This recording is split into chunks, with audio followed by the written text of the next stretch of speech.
The Louroe APR1 single zone and AP4 four-zone base stations are some of the most commonly encountered analog audio devices in video surveillance, but it isn't uncommon for users and technicians attempting to integrate them with ExacqVision to have questions about just how to connect these devices.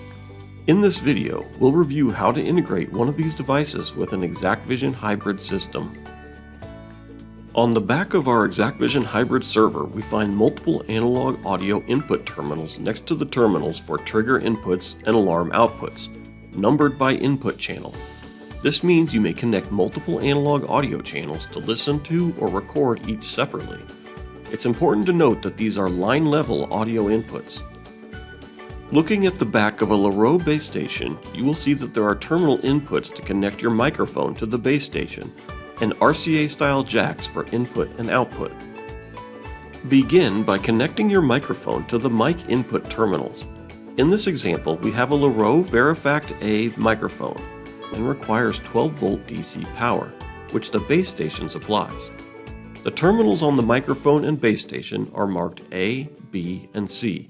Connect A on the mic to A on the base station, B to B, and C to C. Since the audio output from the Louroe base station is an RCA jack and the NVR does not have RCA audio inputs, you have two options. You may cannibalize a common RCA to RCA audio cable. These commonly seen cables usually have two male RCA jacks at each end, one red and one white for left and right channels in audio-visual equipment. Of course, for this use, you will only need one wire since this isn't producing stereo audio output. You will need to cut the connector from one end, then strip the wire to separate the central conductor from the ground. Depending on the quality and construction of the wire you have, this could be difficult or provide fragile wire conductors. Your second option is to purchase an RCA to bare wire cable. These may be found online and have already been stripped and separated for you. Connect the RCA connector to the audio output of the base station. With the bare end of the wire, you'll connect the conductor wire to the audio input terminal. In most cases, this will be red. Your common ground wire will usually be black. In this use case, connecting the common ground wire with the inputs is not required. However, if you wish, you may connect this to one of the ground terminals. Power on the Louroe base station. Some base stations provide an internal speaker to also listen. This does not have to be active. The volume knob only affects the volume of the base station speaker. It does not affect the recorded audio level at the NVR. Within the ExacqVision desktop client, enter Configuration mode. Expand the server name, then the Configure System node.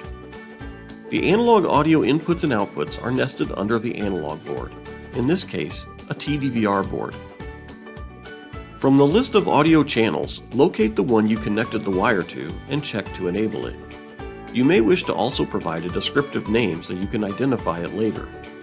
Once enabled, you may test to listen to it live with the Listen button. This input will also appear in your live camera list beside the matching analog camera channel. Drag the audio channel to the live camera panel to listen. Audio channels are recorded separately from the video channel, so you will also want to visit the schedule page and locate the audio channel. Here, you can schedule specific hours of each day to record continuously or not at all. Audio recording is not triggered by motion since it is not a video event. However, if you only wish to record audio when motion is detected, you may configure event linking using the matching video input as the source and the audio channel as the action target. Repeat these steps as needed for additional audio channels.